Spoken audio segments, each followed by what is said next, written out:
Hi, I'm Micaela Narin M. Campo of BSHM 1104. For today, I am going to make an educational video that shows and explains the different things we should do to eliminate the risks and hazards in the hospitality industry.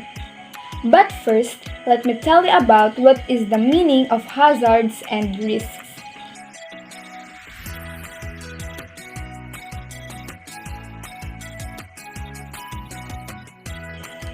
Hazard is any source or cause of potential damage, harm, or adverse effects on something or someone.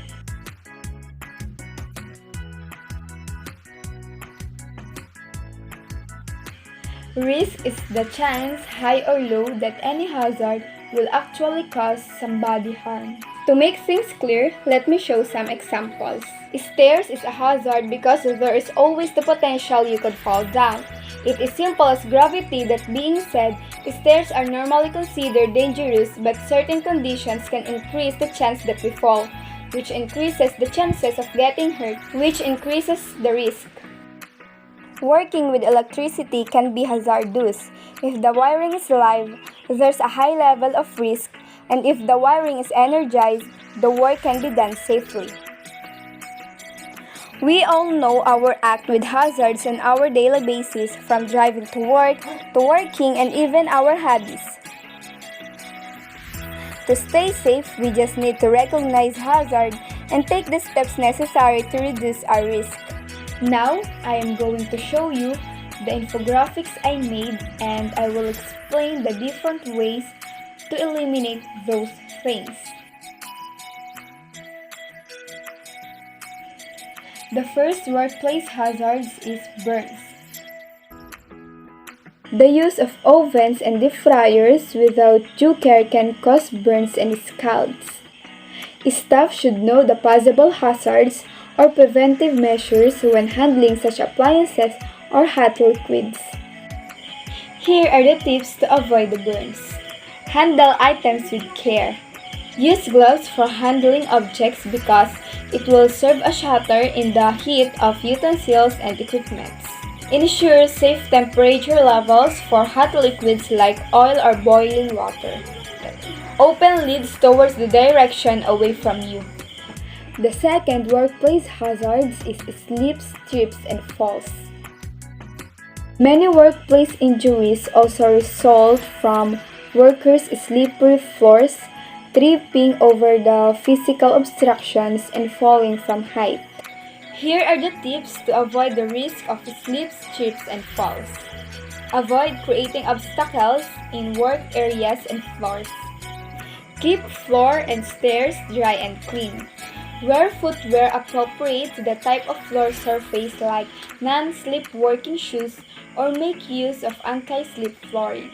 The third workplace hazard is cats. Cats are among the major risks in the hotel industry.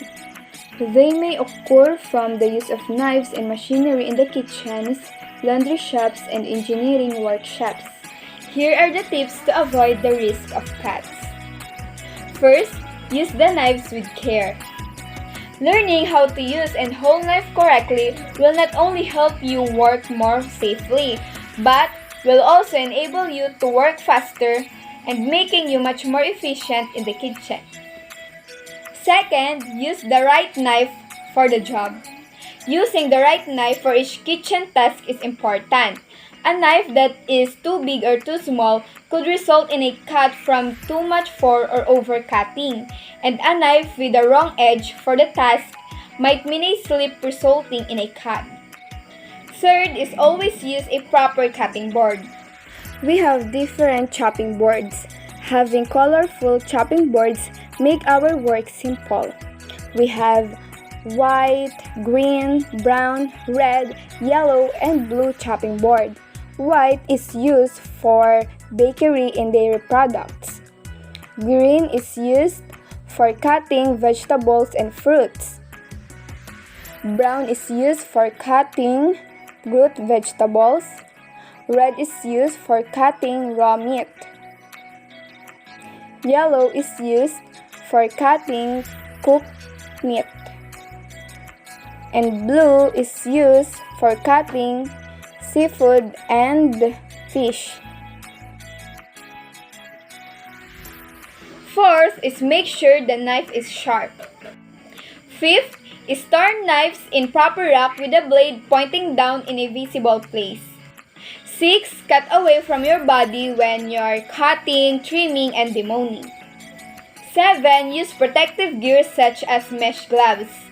Last, wash and clean sharp tools separately from other utensils.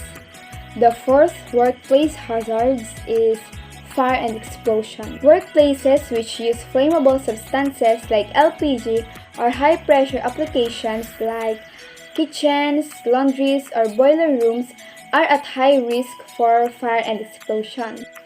Here are the tips to avoid the risk of fire and explosion.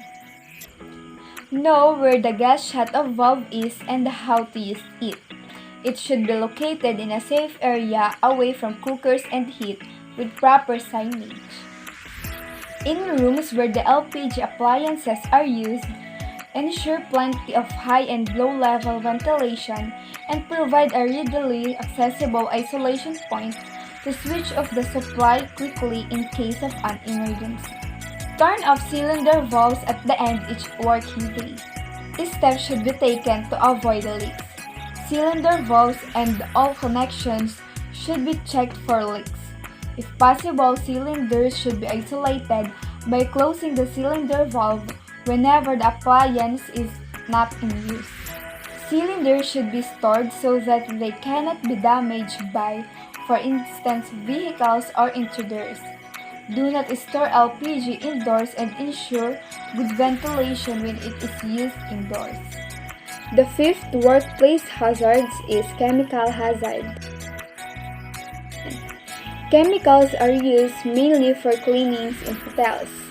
Persons at risk include housekeepers, laundry workers, stewards, and engine.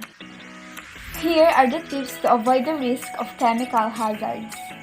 Make sure that every chemical has a material safety data sheet and all containers are properly labeled. A material safety data sheets or MSDS is a document that provides workers with procedures for safely handling or working with a particular substance. When handling substances, especially concentrates, always wear PPE, eyewear protection, goggles, or visors. It is important because it will help us to prevent and not to be exposed from chemicals.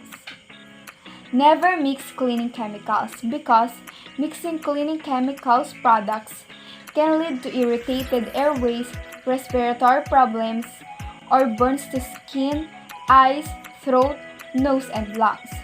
So, it is very important not to mix cleaning chemicals to avoid harm. If cleaning chemicals are accidentally splashed onto your skin or eyes, flush the infected area with running water. Seek medical advice if irritated persists. Thank you for watching. I hope you learned something from this video. So please do like and subscribe and hit the notification bell so you get notified whenever I release a new YouTube video. Bye!